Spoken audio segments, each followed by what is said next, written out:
Well, y'all, I haven't really posted much about the new place I'm at, so I figured I'd give a little update on how it's going. Here it is. I have mentioned that it is a 38-foot gooseneck fifth wheel trailer, but here's the status on it. Power wise, this meter loop was put in a few weeks back, and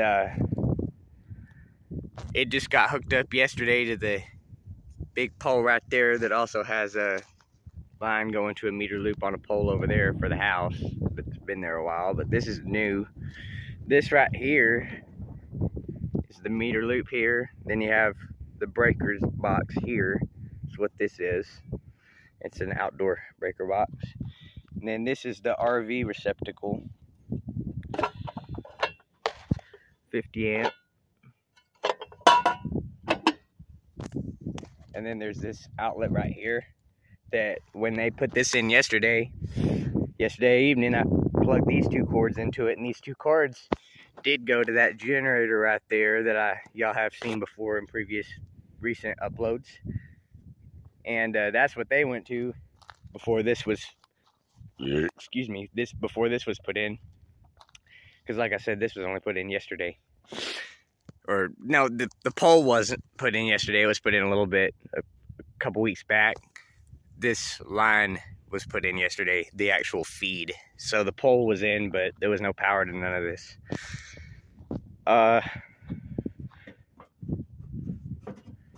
Here's the breaker box.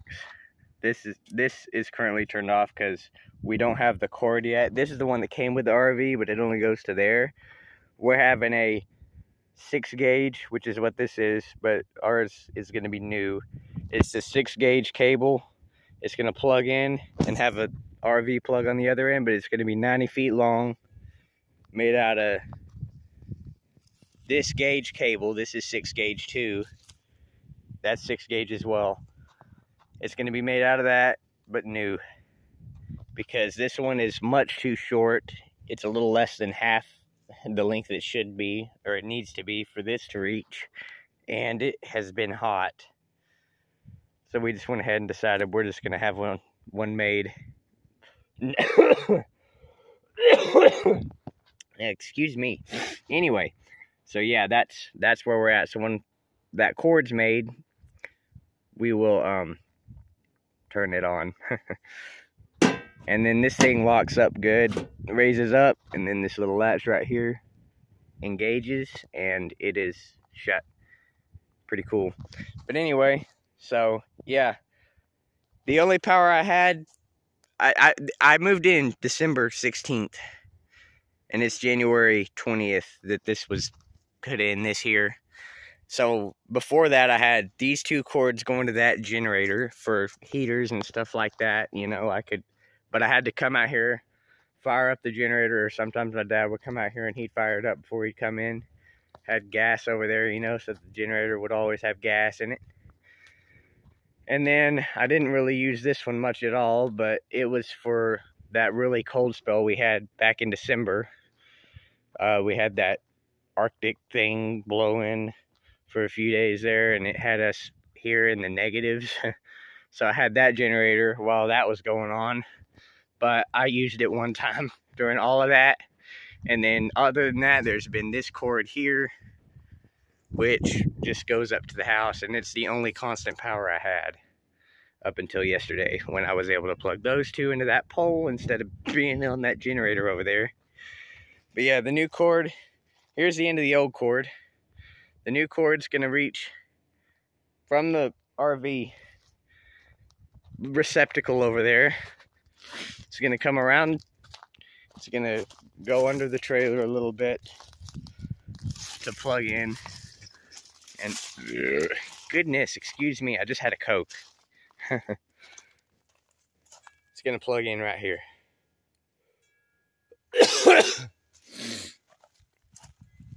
So yeah, this is where I'm living at. This trailer, we had it delivered here because we don't even have a gooseneck. We don't have any truck or anything with a gooseneck, because we don't have any gooseneck trailers. We got it just for me to live in for the next few years. And okay, on the water, there's a spigot over in front of the house that is gonna have a line. We're gonna have, it's gonna be a hose, an industrial water hose, and it hooks up.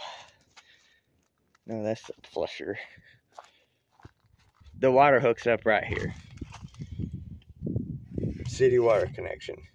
And then this is freshwater connection. This is, I believe this leads to the tanks. This is the city water connection. So it's gonna, the hose is gonna hook up right here. Then I'm gonna have a hose on this just for me to have water out here. And then of course it hooks up to this PEX in here. And I'm gonna screw this back in and probably get some expanding foam and shoot in there, you know, to insulate the lines. And for sewage, we're gonna do this ourselves, or we want to. We're gonna rent a trench digger, a trencher, and the septic tank. Since we're in the country, we have a septic tank in this house. The septic tank is literally right just this side of that handrail stair banister right there. See that handrail? It's about 10 feet this side of that staircase right there off the porch.